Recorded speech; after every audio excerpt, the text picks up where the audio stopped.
Bonjour à tous, j'espère que vous allez bien. Je vous retrouve aujourd'hui comme promis dans ma dernière vidéo favoris et découverte du mois de mars. J'avais évoqué le fait que j'étais en train de préparer une vidéo d'un tout autre genre, à savoir qu'aujourd'hui on va se concentrer sur malheureusement ces produits qui ne m'ont pas du tout convaincue, qui ne m'ont pas convenu et qui sont pour moi des gros flops. Vous le savez déjà si vous me suivez depuis longtemps, mais je mets vraiment un gros point d'honneur sur cette chaîne à partager avec vous ces produits qui, ma foi, ne sont pas à la hauteur de ce que j'en attends personnellement. Parce que pour moi c'est hyper important de vous partager le bon, le moins bon, le très mauvais, pour vous éviter de dépenser de l'argent inutilement pour des produits qui franchement n'en valent même pas la peine. Alors je le dis à chaque fois que je filme ce genre de vidéo, mais évidemment, je ne souhaite pas vous froisser si jamais il y a des produits que vous appréciez vraiment dans ma sélection. On n'a pas tous les mêmes attentes pour un produit, on n'a pas non plus la même peau, les mêmes cils, les mêmes yeux, etc. Donc il y a peut-être des produits que personnellement je déteste et que vous appréciez beaucoup. J'ai envie de dire tant mieux, au moins vous n'avez pas dépensé des sous pour rien. Mais si au contraire vous faites partie de ceux et celles qui sont assez indécis par rapport à certaines de ces références, et bien peut-être que mon expérience personnelle va vous aider à prendre la bonne décision. Et je pense de toute façon que c'est toujours intéressant d'avoir des retours, même s'ils sont différents les uns des autres, parce que ça prouve qu'eh bien évidemment tous les produits ne conviennent pas à tout le monde. Donc ceci étant dit, je vais commencer tout de suite par ce qui est probablement le plus gros flop de ces dernières semaines, et je pèse mes mots, je pense que les images vont parler d'elles-mêmes. Je m'y attendais pas du tout parce que je fais partie de celles qui adorent la bébé crème d'Herborian. Je vous en ai déjà beaucoup parlé, c'est vraiment un produit que je trouve extra, dont je me sers depuis des années et vers lequel je me tourne et me retourne très régulièrement. J'en ai vidé je ne sais pas combien de tubes, et donc quand ils ont annoncé la CC Water, donc à base de Centella, pour ce printemps-été, j'étais hyper excitée. Je vous en avais d'ailleurs parlé dans une vidéo concernant les nouveautés à venir. Je ne sais même pas par où commencer, tellement ce produit a été une catastrophe sous tout point de vue, mais vraiment tout point de vue. Peut-être que le seul truc que je pourrais reconnaître, c'est que sa texture est vraiment originale et bon, presque un peu trop bizarre, mais en tout cas elle est originale. C'est-à-dire qu'il s'agit d'un gel un peu transparent dans lequel il y a des petites billes en suspension qui sont de couleur blanche. En partant de là, déjà ça aurait dû m'inquiéter parce que je déteste, mais vraiment je déteste, les produits qui sont censés s'adapter à votre carnation, parce que sur ma carnation ça ne fonctionne jamais. À chaque fois ces produits-là virent complètement et deviennent orange en un rien de temps. Et bien devinez quoi, c'est évidemment ce qui s'est passé avec ce produit-là, mais sincèrement c'est pas le seul défaut que je lui trouve et je vais vous détailler ça après, mais avant ça évidemment eh bien on passe à l'application. Je vais vous montrer le rendu de ce produit sur ma peau. J'ai pas les mots pour vous dire à quel point c'est une catastrophe, mais vraiment. Non seulement la texture est finalement assez désagréable à appliquer, parce que c'est un gel qui se casse assez mal. Moi j'espérais que ça se casse vraiment en une solution un peu aqueuse, très légère, et bien je trouve que c'est un gel qui reste un peu pâteux. Donc non seulement quand on le commence à masser, on se transforme en Donald Trump en à peu près 3 secondes et demie, et entre nous c'est pas du tout le look que je recherche, n'est-ce pas? Mais au-delà de ça, lorsqu'on travaille le produit, vous allez le remarquer sur mes séquences, le produit a tendance à créer des patchs à droite à gauche et le rendu n'est pas du tout homogène. Alors avant que vous vous offusquiez en me disant mais quelle teinte t'as appliqué pour avoir un rendu pareil, je vous assure que j'ai appliqué la teinte claire. Malheureusement il n'y a que 3 teintes qui sont proposées dans cette gamme. Je crois qu'il y a la teinte claire, dorée et moyenne. Alors si ça c'est clair, j'aimerais savoir ce que c'est doré, parce que du coup c'est quoi? C'est rouge? Non mais je ne comprends même pas en fait comment c'est possible. Un produit aussi raté, sincèrement ça fait très longtemps que j'en ai pas testé. Alors est-ce que c'est un problème avec ma peau très blanche etc. et le fait que le produit n'arrive pas à s'adapter dessus? C'est possible sincèrement, mais même après ça j'ai essayé de garder un peu le produit sur la peau pour voir un peu comment il évoluait, comment est-ce que je le sentais. Et bien il reste un peu collant gras, je saurais pas vous expliquer, mais je n'aime absolument rien. Ni son rendu, parce que encore une fois le look Donald Trump, très peu pour moi, ni sa texture, ni son utilisation, ni son toucher en fait après qu'il se soit fixé. Donc c'est vraiment dommage parce que c'est typiquement le genre de produit que je recherche en ce moment, que j'ai envie d'utiliser pour ce printemps-été, des produits teints plus légers, qui peuvent s'appliquer au doigt comme ça rapidement avec un effet frais. Bah là, sincèrement, je ne sais même pas si je vais le donner à quelqu'un parce que j'aurais honte en fait de donner ça à une copine et qu'elle se retrouve complètement orange. Enfin, non mais c'est pas possible quoi, mais qu'est-ce que c'est? Je ne comprends pas. Du coup je suis tellement étonnée que je vais juste l'oublier. On va faire comme s'il n'existait pas, je vais rester sur ma bébé crème adorée et celui-ci ma foi... J'ai envie de rigoler. Quand je regarde les images, je vous assure qu'en montant cette vidéo, je pense que je vais me bidonner parce que c'est... Non mais c'est une blague en fait. Alors dans le même genre, j'ai un autre produit teint comme ça, un peu effet frais, un peu léger, facile à appliquer avec les doigts, etc. Je ne sais pas lequel est le pire. Non, probablement quand même la CC Water d'Herborian parce que je crois qu'il n'y a rien de pire que se retrouver orange. Là, c'est un autre délire. Vous allez le voir pareil avec les séquences. Ça m'a quand même vachement étonnée. Alors, il y a deux youtubeuses que j'adore qui sont Taylor Wim et Jessica Brown qui n'arrêtent pas de vanter les mérites de ce produit, qui l'adorent.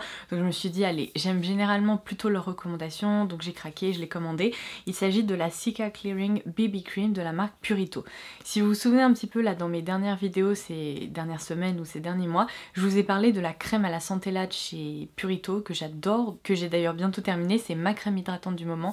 Je la trouve géniale, elle est légère, elle ne rentre jamais en confrontation avec les produits teints que j'applique par la suite. Bref, c'est une marque, vraiment on a bien commencé notre relation. Vous voyez, j'ai vraiment bien apprécié ce produit dès le début de l'utilisation. Donc je me suis dit, ça se trouve, je vais trouver une nouvelle bébé crème qui est géniale. Je ne sais pas quoi vous dire. Vous voyez ces petits cochons gris avec des taches roses, etc. Et bien quand je porte ce produit, c'est exactement ce à quoi j'ai l'impression de ressembler. Alors qu'on soit bien d'accord, ils sont très mignons. Je n'ai strictement rien à reprocher à ces petites créatures. Seulement je suis désolée, mais ce n'est pas du tout ce à quoi j'aspire. Je n'ai pas du tout envie de ressembler à ça. Et finalement, eh bien c'est exactement ce à quoi je ressemble en portant ce produit. Vous allez le voir, mais je n'ai jamais testé un produit teint aussi bizarre que ça. Il oscille entre le gris, le taupe et le rose. Alors pour une couleur de carnation, je ne sais pas, ça n'existe pas, je n'ai jamais vu personne avec une couleur pareille, sauf les petits cochons comme je vous le disais. Je ne comprends même pas comment ces deux youtubeuses, qui ont pourtant la peau claire comme moi, arrivent à le porter, parce que je me dis mais c'est pas possible, soit j'ai eu un produit défectueux, soit il y a quelque chose qui ne s'explique pas, parce que notamment Taylor Wim est hyper blanche, obligée, quand elle porte ça, elle est grise. Moi ça ne s'adapte pas du tout. Alors peut-être que les produits qui sont censés s'adapter sur mon visage ne s'adaptent pas du tout, ça peut être aussi une solution, mais du coup c'est vraiment dommage parce que ça, contrairement à la texture du gel CC Water d'Herborian, je trouve que la texture est très réussie, c'est vraiment une texture assez classique de bébé ou CC crème. La pigmentation est pas mal, le rendu est plutôt très homogène, le produit reste confortable, léger, il ne se sent pas sur la peau, mais le problème c'est qu'à chaque fois que je me regarde dans le miroir, je fais non. Non, vraiment là c'est une erreur. Si tu sors comme ça, tous les gens vont se dire mais qu'est-ce qui se passe? Vous savez, il y a vraiment cette démarcation ici, genre là c'est ma tête maquillée et là c'est le reste de mon corps tout à fait normal. Donc je passe mon tour, je ne comprends pas. Dites-moi si vous avez testé ce produit, si vous avez eu le même problème. Et pourtant, d'ailleurs je vous l'ai pas précisé, mais je porte la teinte la plus claire qui est la teinte 21 Light Beige. Et beige de rien du tout, gris. Voilà. Alors je vous assure qu'après ça, ça me permet de relativiser concernant les autres flops. Je me dis bon, ils sont pas faits pour moi, c'est pas top. Mais ça n'a pas été aussi dramatique.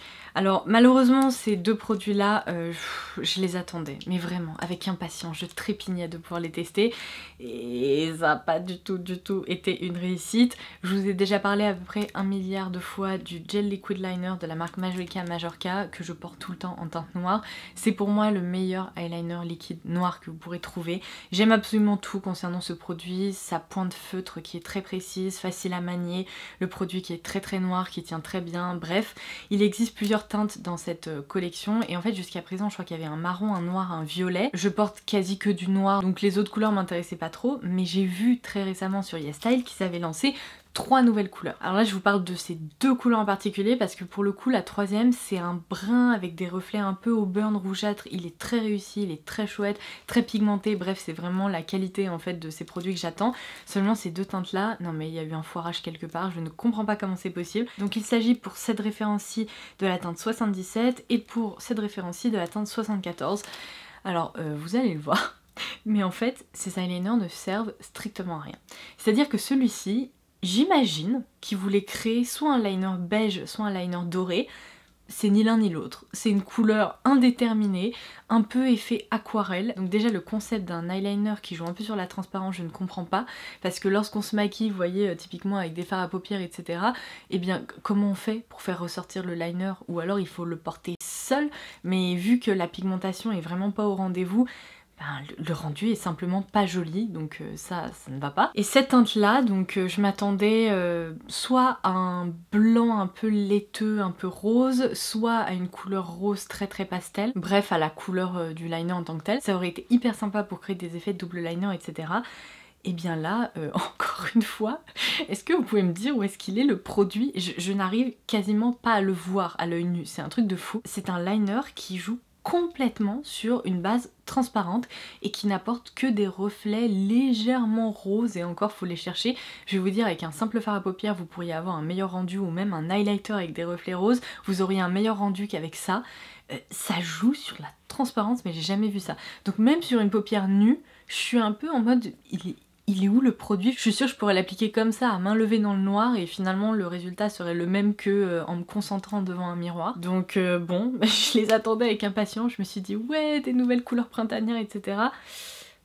Bah ça ne restera pas dans les mémoires, hein. Donc clairement je suis toujours aussi fan de la teinte noire. Par contre les autres, ça ne mérite pas vraiment le détour, sauf comme je vous le disais la teinte marron, je vous la mettrai en barre d'infos, je vous laisserai la référence exacte, qui elle est très très chouette, pour le coup très réussie, mais ces deux acolytes là, non. Alors ça il fallait s'y attendre, je vous avais précisé de me rappeler à l'ordre, de me dire Laura ne teste plus de fards à paupières qui sont en fait des fards à paupières avec des paillettes complètement compressées là-dedans, tout simplement parce que ces fards ont tendance à sentir la peinture ou l'alcool ou on sait même pas quoi.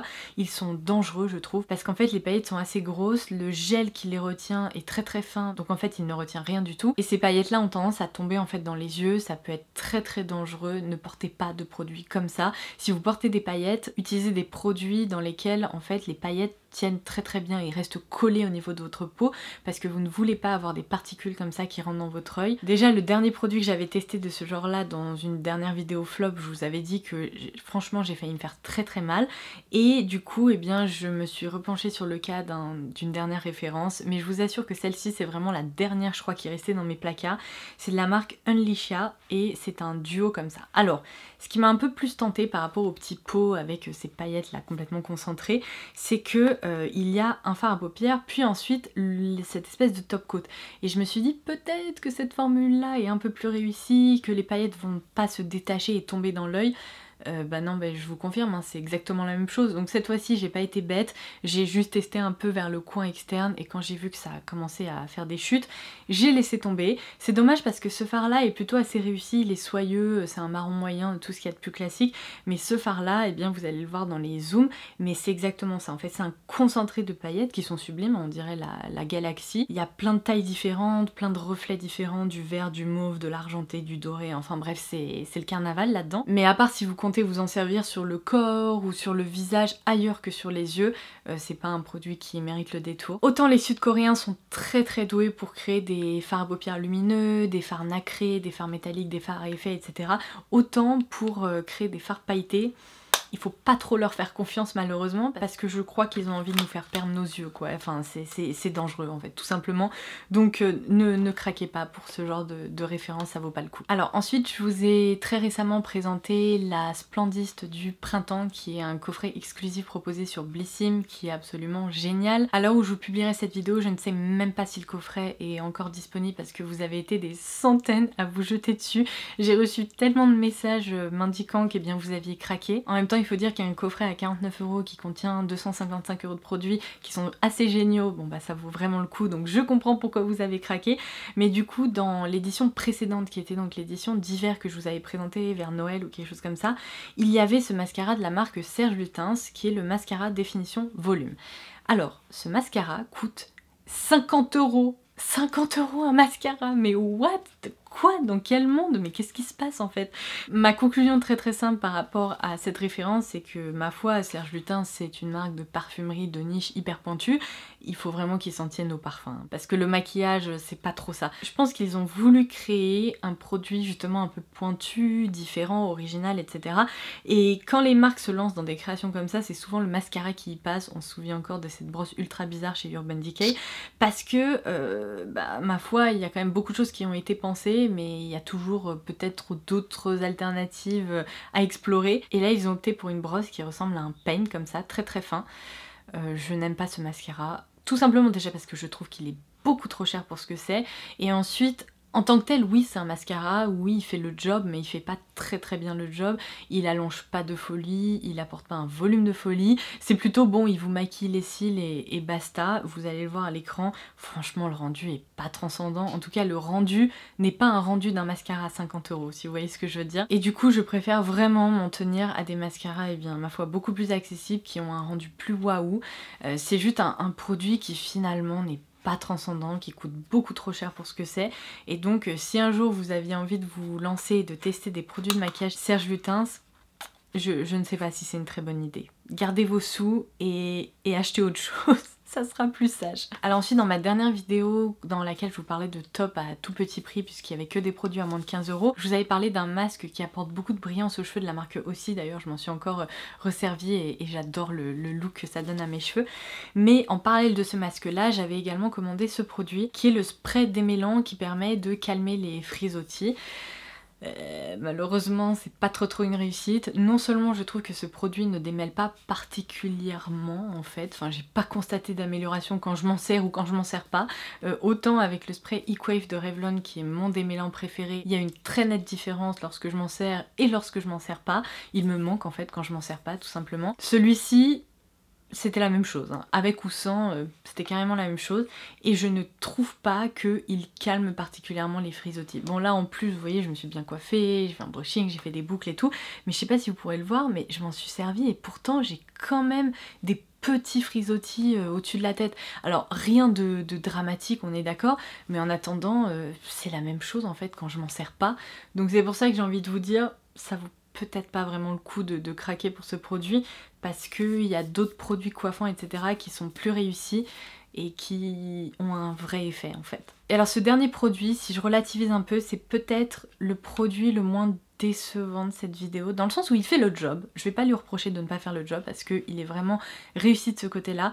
Seulement, il y a 2-3 points dont je voulais vous parler qui m'ont vraiment dérangé, ce qui me fait dire que il me convient pas, mais pour moi. Peut-être que pour vous ça sera différent, mais il s'agit de ce nouveau produit NYX qui s'appelle le Brow Glue. Alors il surfe vraiment sur la tendance, vous savez, des brow lamination, là quand on a les sourcils hyper coiffés, hyper remontés, vraiment fixés en place.